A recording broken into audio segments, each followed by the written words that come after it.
Chuck Rosenberg has warned us not to take Lev Parnas's word for it without corroborating it. So you know who corroborates that? Donald J. Trump. In the transcript he released of his perfect call with Zelensky, where he says, talk to Barr. Talk to Barr. Now, Elise Jordan joins our conversation. Elise, Barr has been more skilled than Pompeo at keeping himself out of it, but he's deep in the middle of it. Here are all the contexts I could think of off the top of my head. So the DNI Inspector General, the watchdog for the Intelligence Committee, gets this whistleblower complaint because the CIA rebuffs it.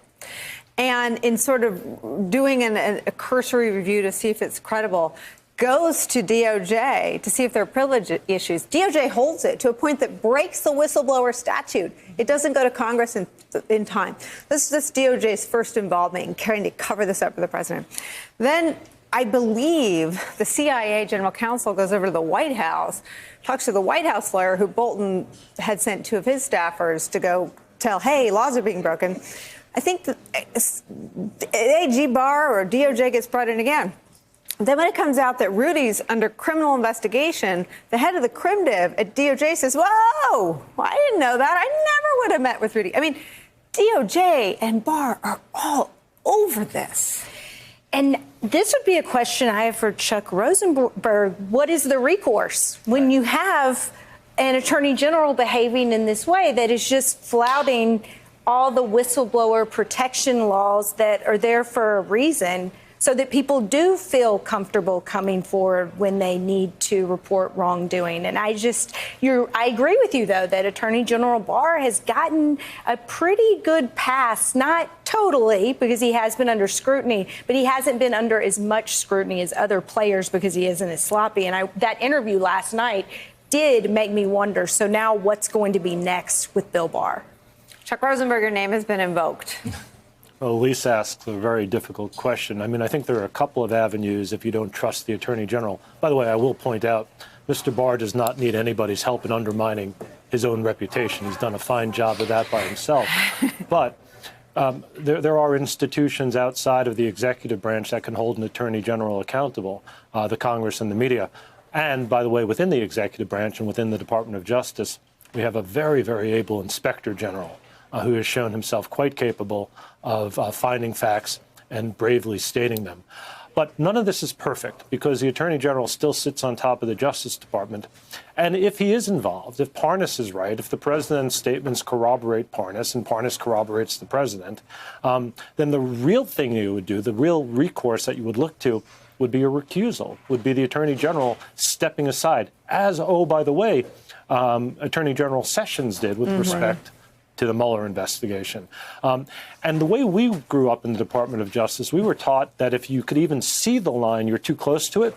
If there's any perception that you might be acting for some other reason other than, the best interests of the department and of justice, step aside, recuse yourself, because the perception is just as bad as the reality there.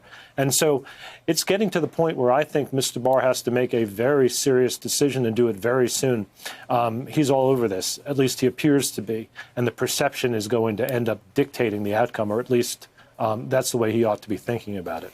So there are two schools of thought about Barr, that he's Dick Cheney and he doesn't care about perception, and that he cares very much, because most people who use their bully pulpit to spend any of their time maligning and smearing the mainstream press, as Barr does, spends a good deal of time doing it, care deeply. They're obsessed with their press coverage. Where do you come down on the Barr debate? I think Barr is ideologically in such a position that he protects himself. He's a great believer in the unitary executive and that the president, that Article 2, this is where Donald Trump got that. Article 2 says I can do whatever I want. Well, Barr told him that.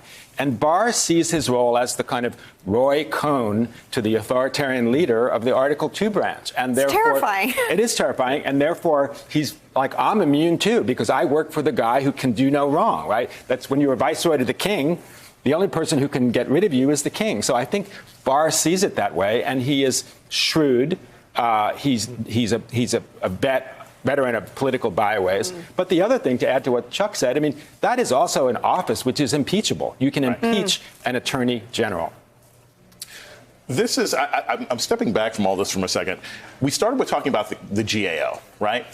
when we see what's happening with the Department of Justice, when we see what happened with the State Department with Iran last week, this is how you destroy a government, right? Like, look at all of these agencies that Donald Trump has been able to affect or get people to quit or just disrupt them. And we still have this one little agency that people forgot about, the GAO, that's like, hey, we're still doing our job. And you guys still broke the law.